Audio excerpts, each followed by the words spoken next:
Hello and welcome. Welcome to Canyon Professional Development. Before I introduce myself and tell you why we're here, a little bit about the topic that we're going to discuss, I want to give you a why. First, why do we even do these things? Well, we want to empower, educate, and inspire you and your community so you take action to fulfill your purpose and to serve others. That's really what it's all about, right?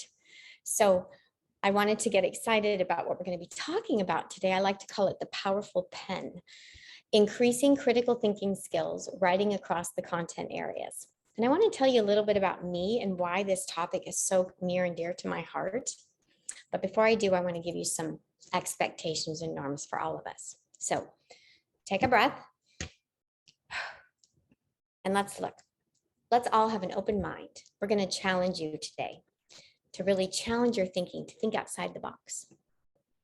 Let's have open hands, ready to grow and learn. I want you to share your ideas. And if you're watching this by yourself, I really want you to reflect on what you're doing and how you can do it maybe differently or better. And let's have an open heart. I may mess up and say something completely crazy, but we all need a little grace, right, when we mess up. So let's just have an open heart. So before I introduce myself, I keep saying that, I'd like you to think about this. And if you're online listening or watching, answer this question for yourself. What is writing? If you were to define what is writing, what would you say? And I'm not going to overthink it for you. Just write it down. And on the other side, finish the statement. Writing is like what? So I'm going to let you think about that. The video can be paused and come back to that. And throughout this video, I like to do something called a 10-2 rule. And I'm modeling this for you to use in your classroom, but this is what I want to do throughout the whole presentation. And I get this from our brains. Now, did you know that our brain attention span is basically up to our age until we get to about the age of 10. So a 5-year-old has a 5-minute attention span. A 1-year-old has a 1-minute attention span. A 10-year-old has about a 10-minute attention span, and it really ends there. So when an adult has about a 10-minute attention span, that means that when you are talking to your students and when you have a classroom of students, that after 10 minutes, they have completely blocked you out and they don't know what you're saying. So you want to stop and allow them to process for 2 minutes so they can summarize what they've learned so far, add thoughts and ideas, or share concerns. So I'm going to model that for you throughout the 10-2 rule. You might want to use that. Let me go to who I am before I show you this video. So my name is Stephanie KnighHay, and I have been with GCU for about 11 years. Before that, I was in the business world. That's how I started out. And after about 10 years of doing that, I went back and got my master's in education because I wanted to pay it forward. I loved education and children, and I worked in middle schools for years teaching English. And then I became passionate about writing across the content areas. So what I did is I got my doctorate in that area, and I wrote my dissertation in that area because I realized that the more we write, the more we think, which is what this whole presentation is about today. So I take that, I basically, that's what I love teaching. And now I teach for GCU. I teach master's classes for reading and English language learning. And I love to pay it forward to teachers like you to refine their craft and make them better. So that's what I do. And I hope at the end of this presentation, you'll fill out the survey and evaluate and tell me how I can do better and what we can do better. So that's a little bit about me.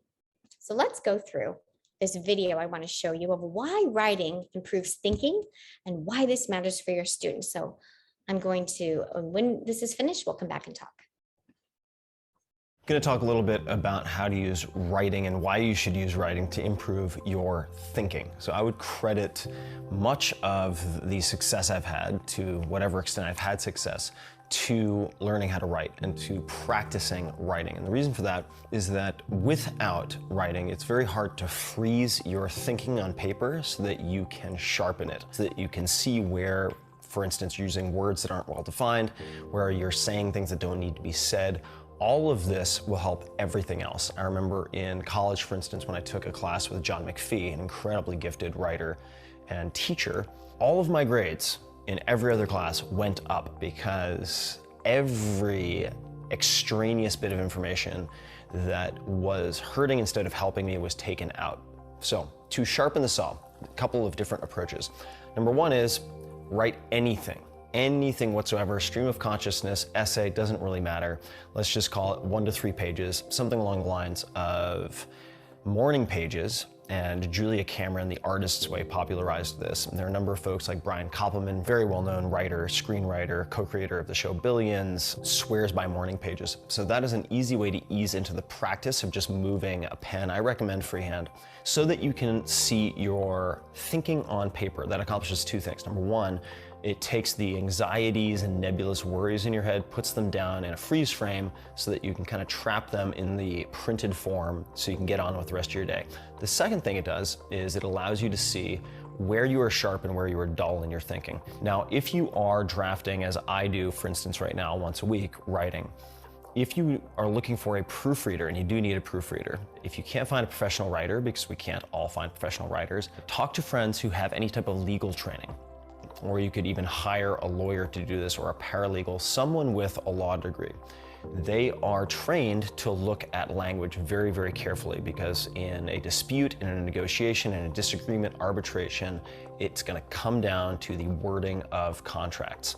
And I have found that when I do not have access to professional writers, it is oftentimes just as good or even better to get lawyers or people with legal training to read my writing. So that would be a workaround that I accidentally discovered that is very powerful. Few things to keep in mind when you are then doing revisions, because writing is in fact rewriting. You're going to vomit out your first 1 or 2 pages, and my mantra of sorts, which I borrowed from someone else who is a career ghostwriter, is 2 crappy pages per day. And very often you're going to exceed that and then write more, but so that you set the game up in a way that is winnable, 2 crappy pages is your minimum. And it can be just brain vomit. It can be worthless, but you gotta get 2 pages, all right? Once you have those 2 pages, you can approach revision in a few different ways. And you can revise yourself, say in 3 rounds, like my friend Neil Strauss, who I think has 7 or 8 New York Times bestselling books at this point.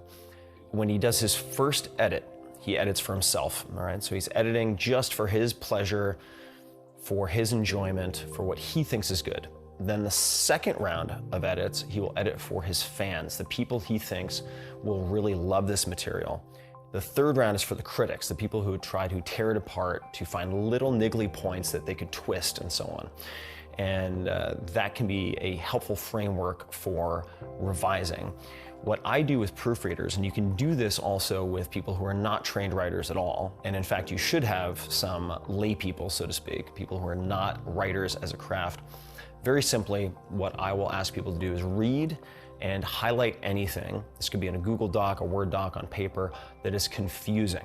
People can like what you write, they can dislike it, they can love it, they can hate it, but it should not confuse anybody. All right, so the first thing I will do is I'll ask people, just highlight anything that is confusing. So I'm going to stop it there. The key that I wanted you to take away from that was that, he said write 2 pages a day. The point of that was not, I want your students to write 2 pages a day. That's not what this is all about. This is about getting your thoughts down on paper. And that is going to look, what does that look like in your classroom? When you write anything down, it's clarifying what's in your head. So let me make that more clear, the mirror of your thoughts. So again, if we were in a classroom, you would be able to tell them 2 takeaways that you would have from that. If you want to know, and this is what Tim was trying to say, if you want to know what you look like on the outside, of course, you look in the mirror. If you want to know what is going on in your head, you look at your writing. And it's been said, and there's actually a famous quote, if you can't clearly think, you can't clearly write. So what do we want our students to do?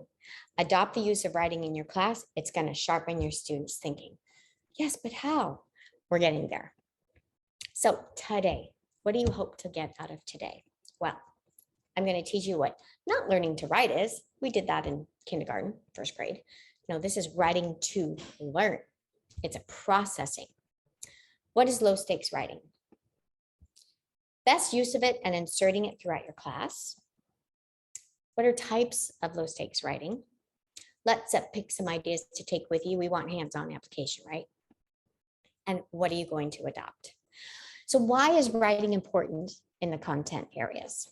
Well, here's a great quote. Since thinking is a critical part of meaning construction, classrooms that actively foster meaning construction through reading and writing will produce better thinkers. And what do we want? Better thinkers, right? So communication in its many forms, it's a critical part of this world.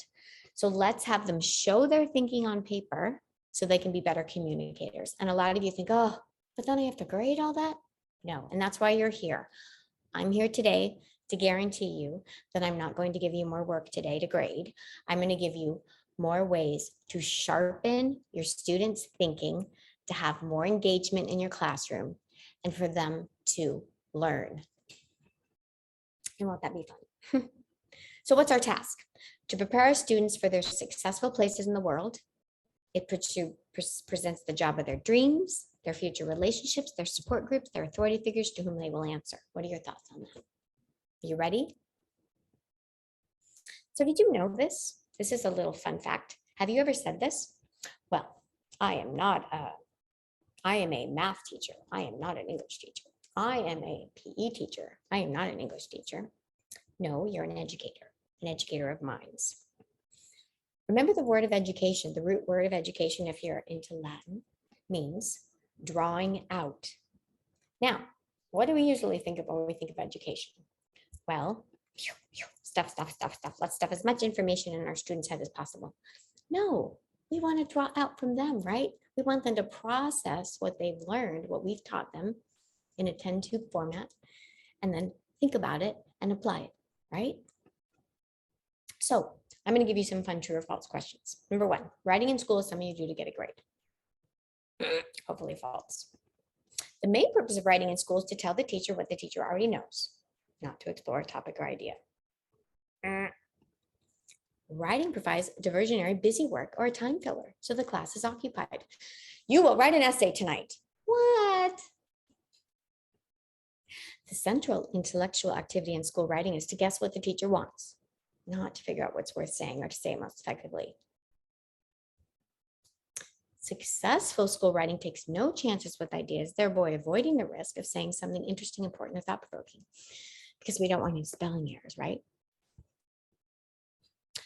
I'm being silly. Writing serves as a great punishment or threat if students misbehave. You ever done that? Don't ever use writing as a punishment. Writing is about spelling, grammar, and punctuation. When I was little, which was many years ago, writing for me was horrible because when I got my paper back, it was all the things I got wrong with red pen: spelling, grammar, punctuation, nothing about ideas. And finally, the longer the better.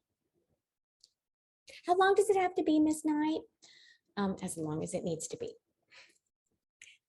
So what is the goal in writing to learn?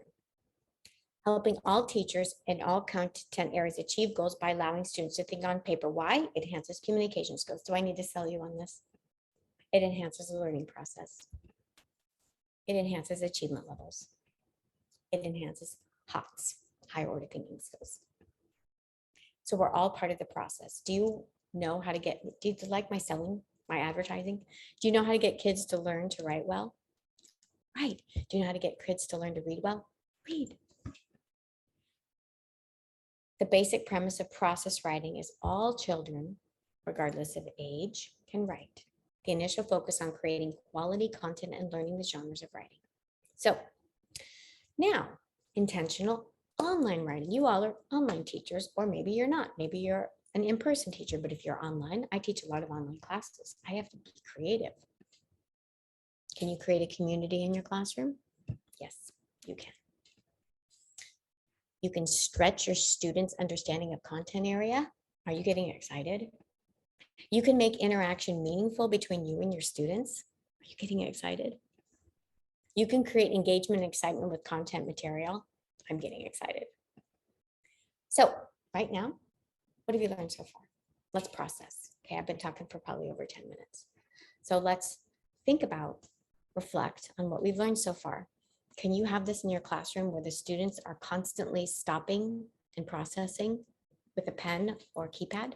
I prefer a pen, but because there's an eye, brain, hand coordination here that makes it cement, but still, we want to have them engage and process. So we have a toolkit. Today, you're going to get strategies for and examples of incorporating low stakes. I call it informal, not graded, online writing activities. Examples of assessment strategies for online writing. How do you grade it, right? You don't want to just let them do it. You want to have them have a little bit of accountability, right? So first, what are the purposes for writing? This screen is going to be like, what? But let's just go through the purposes of writing, okay? You can express yourself, right? You can reflect. I have a reflection journal. I like to reflect on my day. Inquire, explore. You can assign questions, right? You can inform and explain. How do you do this? Let's have informative brochures, right? Analyze and interpret. That's math problems. You can take a stand. Lawyers have a lot of this, or advertisements. You can evaluate and judge, right? Have a take on a current political issue, or propose a solution. Take a current problem, propose a solution. There's a bunch more, but these are some purposes for writing. I like to call them PIE,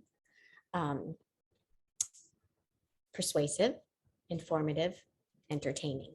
Those are kind of the three big purposes for writing. So as you watch this video, I want you to think about any strategies you see, okay? How it was used. Example, in this video, they have a thing called an interactive notebook. What might that look like in your class? In an online course, okay? So enjoy this. This is a good one. What is low stakes writing?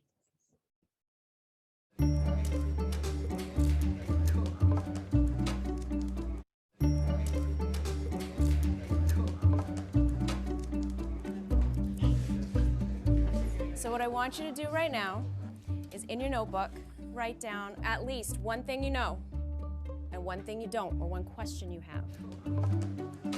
Because we do low stakes writing, I have seen my students become more critical thinkers.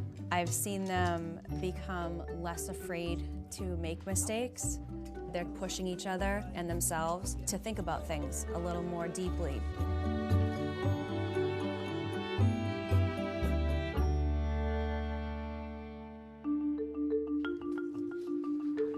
All right, ladies and gents, we're gonna start our writing. Begin. In every class, pretty much every day, you will find kids writing. We write in English, science. Actually, no, we write in every single class. We do writing daily here in our math class. We use writing to put down our ideas and where we're at so far and where we can go from there. So jot down what it is that you're looking for, because that can kind of be like the question that you're trying to answer, you know? In numeracy, in history, in English, in art. You'll see them writing thoughts, writing opinions, giving people comments. I had a student once say to me, "I never write because I'm always wrong." He'd gone through all of elementary school and he was real used to a lot of red marks crossing out his misspelled words. For us, you don't have to have mastered spelling before you can think deeply about a novel or a play. We're gonna do a lot of low stakes writing where, you know what? I don't care necessarily about the spelling. Here's an interesting issue, here's an interesting problem. Let's just think about that on paper for 2 minutes. Describe or write about 2 things that you can do to improve your group's work today. Structure is obviously so important to a piece of writing, but if you start with the structure, then you limit the ideas that you come up with. Whatever statement you're focusing on, you can write any notes that you think will be helpful for later. We're working on argument right now. The 6 steps. They did a little bit of research on 2 different topics. Should homework be banned? And do schools need to have a police presence? We're gonna start our writing. We have 7 minutes. Begin. We use 7-minute writes close to daily for a couple of reasons. It's an idea generator. Like if you only have 7 minutes, it's just about like getting out a bunch of ideas.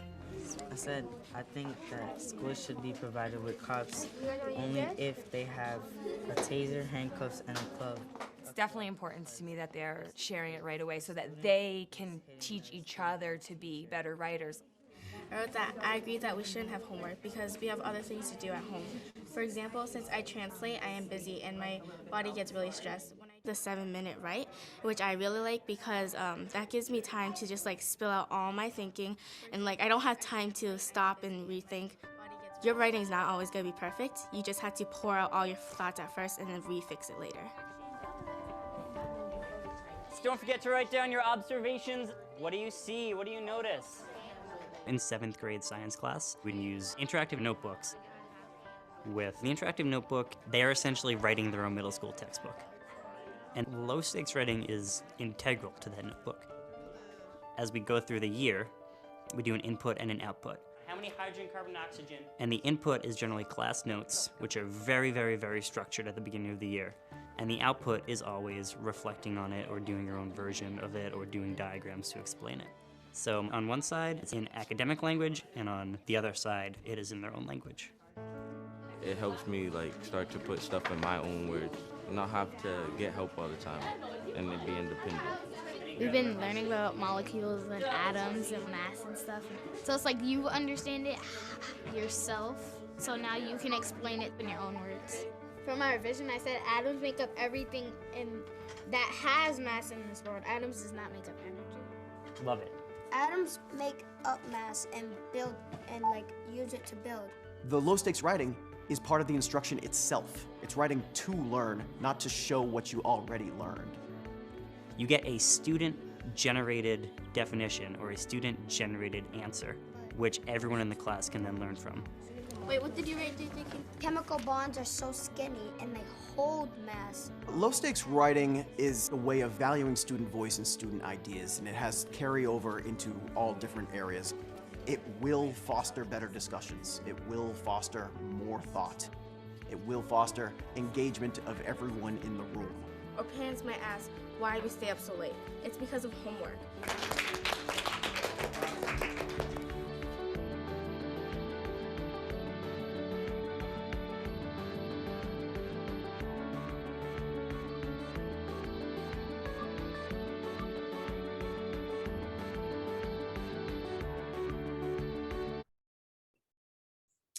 So as you watch that video, as I asked you in the previous slide, what does this look like in an online course?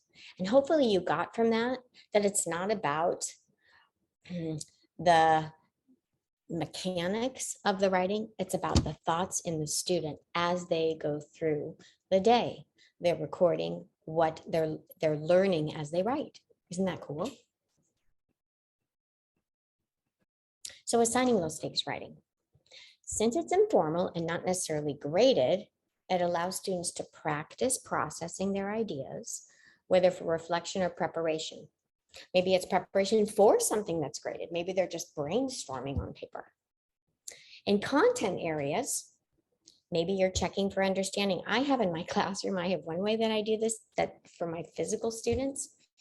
And one thing I do is everybody has on their desk a thing called a ThinkPad. It's just a notebook that looks just like this, just a ThinkPad like this. And as I have them stop, write down something that I said, like my 10-2, write down something, and then they share with the shoulder pattern and they process what they've written, and then they go back to what I'm talking about. So what does that look like in an online course? You want to foster belonging. You want to foster community in your classroom. You want to foster belonging between your classmates and between you and your students. And you always want students a chance to think for themselves and not just be, again, stuffing in information. You want them to work at ideas, but also growing their writing skills. You're equipping them with critical thinking skills. Best use of low stakes writing, again, to develop class community engagement. For example, brainstorm on ideas for a research paper, then share to generate questions. Make a list. Or ask students to end each day with "Give me 5," or a 3-2-1. They could email it to you or through a discussion board, which I'm going to show you all these tools in just a minute because you can't be thinking, well, how does that look like? How do you let me show you, but at least I'm giving you what we will be doing through these mediums. So what is 3-2-1 anyway? Or you could do the 10-2 rule, stop, process, and then go back. Ask them to write interactively via interactive notebook or discussion board. First of all, what is a 3-2-1? After the lesson, have each student record 3 things they learned. 2, next have students record 2 things they found interesting, what they'd like to learn more about. Again, this is just one strategy, but it's fun to put in your pocket. 1, record 1 question they still have. So that's a fun 3-2-1. The key is to review what they gave you. So maybe they do it on a Post-it note and you collect these at the end of the day, like an exit ticket. Review the students' responses. You can use this to develop future lessons, determine if something needs to be taught again. Use it anytime a lesson to encourage students to think about their learning. To checking for understanding, during class discussions to record their thoughts, a closing activity, and an exit ticket. So a 3-2-1 can be used anytime. All right, just a little side note. All right, best use of low stakes writing continued. Again, a preparation for high stakes assignment like a course essay or exam. Focus on ideas when they're doing interactive low stakes writing, not mechanics. So how do you insert it with the tools that I'm going to give you in a minute? Well, beginning of class, they walk in, do a pre-assessment, okay? Brainstorm with a thing called Padlet that I'm going to show you in just a minute. Maybe a warm-up, they do some writing with a thing called Padlet, which I'm going to show you in a minute. And this is for online. Maybe throughout the lesson, they're responding, like I talked about, a ThinkPad, a discussion board, a email to you. Pose a question, they respond through Padlet or Canvas, which I'm going to show you in a moment. Maybe a formative assessment, checking for understanding, a quick thumbs up, thumbs down, or via discussion board, a quick question, or a question that they ask between themselves via a discussion board. After the lesson, discussion board, blog post, Padlet, which I'm going to show you in a moment. Maybe they reflect. Oh, always have your students reflect after you teach something through discussion board or email. How is writing involved in each step? You determine that, but I'm going to give you some strategies. But always be clear, communicate the expectations and goals for the course. Be consistent with your schedules and assignments. So every week, include writing assignments and due dates structured the same way. So get them used to the rhythm of your class and be clear on what you expect. Have models, which I'm going to show you in a moment, of what a good discussion post is, or a good reply is, a substantial reply or post. Give consistent feedback and be specific, and include goals, rubrics, and examples. So what are some types? Okay, you have Padlet, which I'm going to show you in a moment. You have discussion boards, which I'm going to show you in a moment. Blog posts, I'll show you in a moment. Reflections, and email. These are just some types, and you may have your own like format that you use in your classroom where you have all these, but I'm going to show you, if you didn't have any, how you could insert these into your online classroom. And if not, you have paper.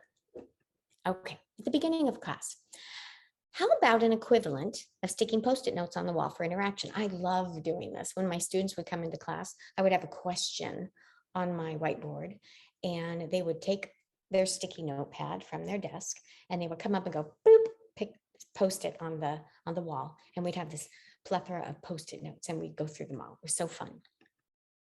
So use the wall to post ideas at the start of class or end of class exit tickets. Go post. It's very informal. They can easily draw, record, add pictures. So this is a cool program.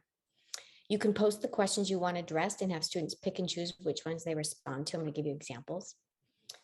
It's very engaging. And here's a tutorial for how to use Padlet. All right, so I'm going to let you look at that on your own. But what does it look like? Well, before I show you, you can customize how your posts will be displayed. It's very interactive. It's a collaborative board. It can offer students more freedom in exploring ideas. Use it as a warm-up. You can ask students to do a quick word association or answer a short question, or the day before its content. Use it as a class brainstorm. Those are my favorite.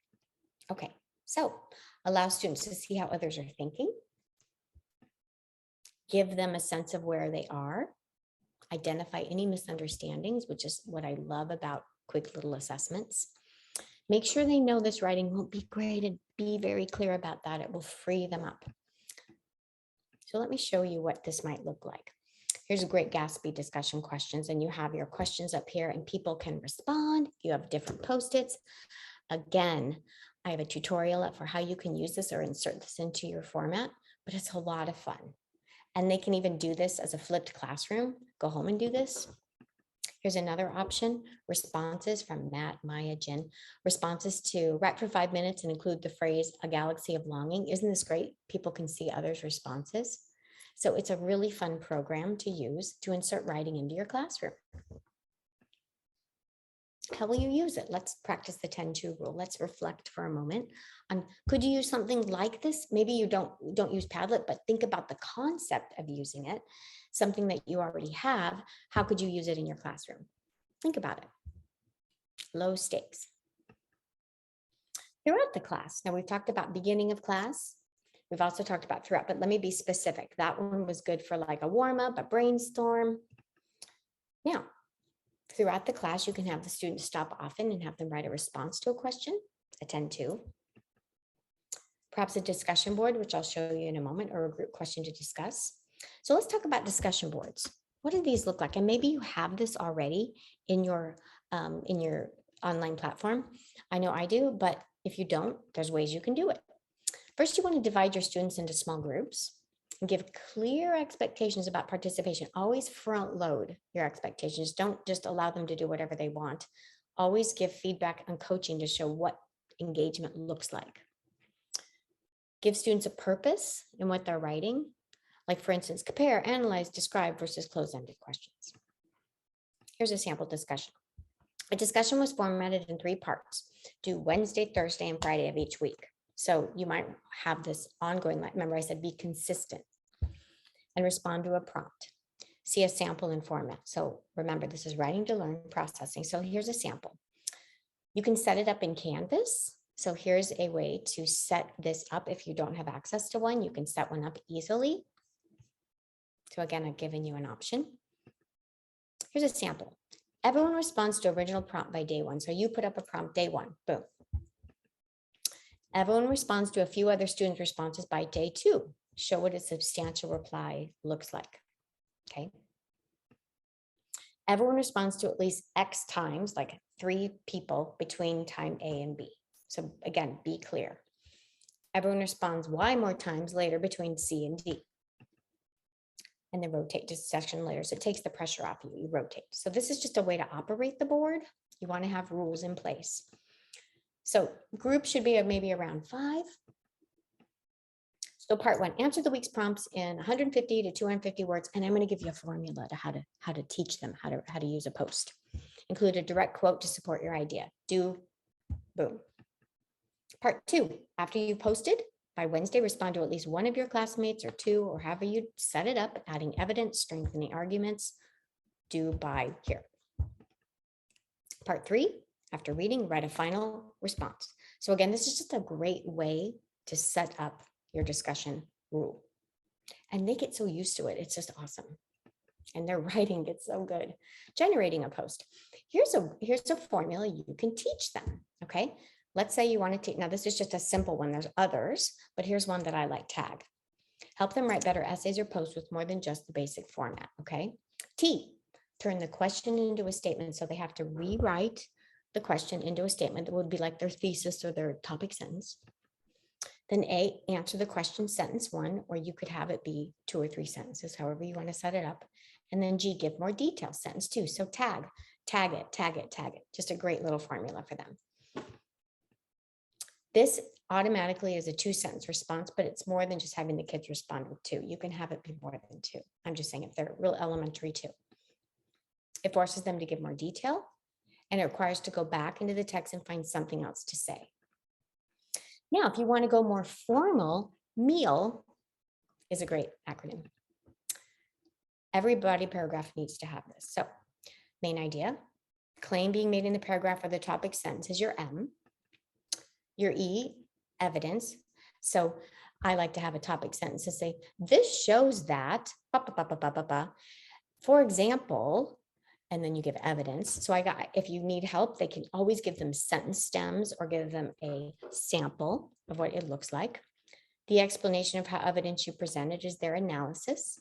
And then L is a transition or landing or a conclusion. So it can be a transition into the next paragraph if they're writing an essay, or a landing conclusion, a closing sentence. I love this. Just makes it so easy. Show them a rubric of what you expect. Again, you're not grading it. You're just looking for what it looks like, and you want to give them an expectation. And then how will you grade it? Well, the way I like to do it, I like to give them a check minus, check, or check plus. Easy peasy. Not a big deal, just that they did it. Okay, and if you want to grade it, that's fine. I'm just saying this is low stakes. This is just supposed to be something that's part of your class. It's just they expect to constantly be writing, responding, processing, learning. So how are you going to use it? Let's process. Let's think. Now the end of class, okay? So we've got Padlet for the beginning or throughout, discussion boards for throughout or beginning again, and then the end of class. Can you create a class blog or have reflection pieces that they email to you? Well, blogs utilize text and visual functions. You can use it for informal journaling. I had a class blog that I created on my own, and it was so much fun. The students learn to write for the public, and it develops community. What do I mean by a class blog? Well, WordPress.com. It's free. You set it up, and it's so much fun, and it's so easy. You just set it up. Students can access it, and you can have a lot of fun with blogs. Types of writing. Well, class blog can be used to generate replies, discussion to course content. You can be informal. Helps them with their voice. Careful with the privacy, just make sure that it's a closed blog or they have a password or something. Used for reflection, survey, interest inventories. You can have questions on there. It's so much fun. Students love it. How to write an effective blog post, just so you know, there's some samples and you can have them look at this sample. Oops. You can have them look at this sample right here for an example of a writing blog, or you may find some, but here's a good one. Finally, reflections. How would you use this? Reflecting is so important. Do you know that the more you reflect on something, the more it's cemented for you in your learning?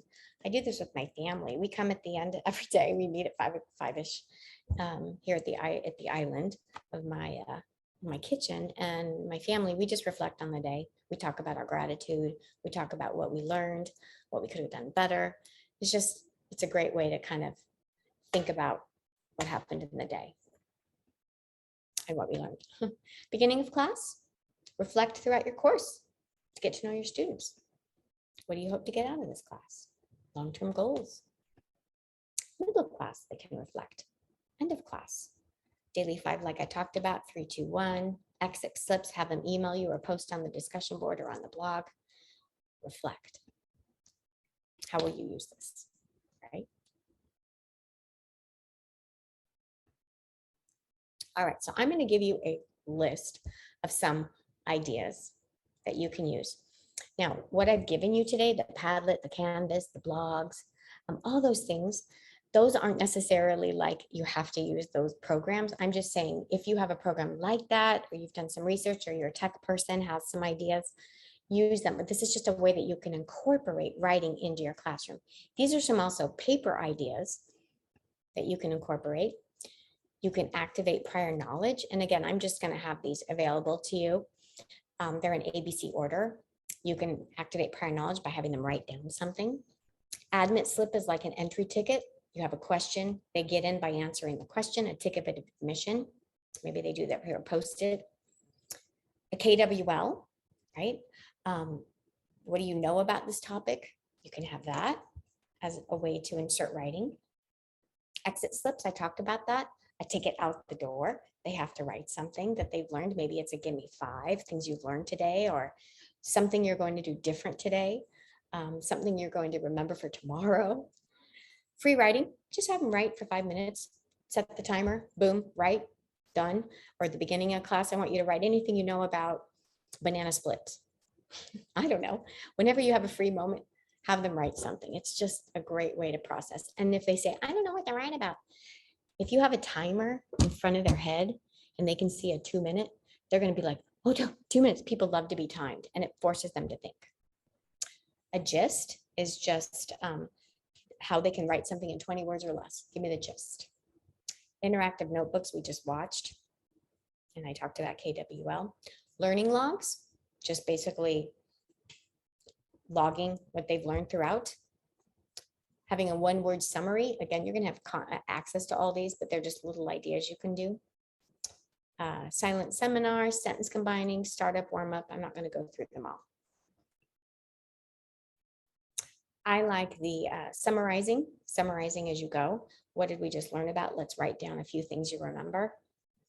And think pads, I showed you how I use those in my classroom. You can do that through a blog, discussion post, however you want to insert it in.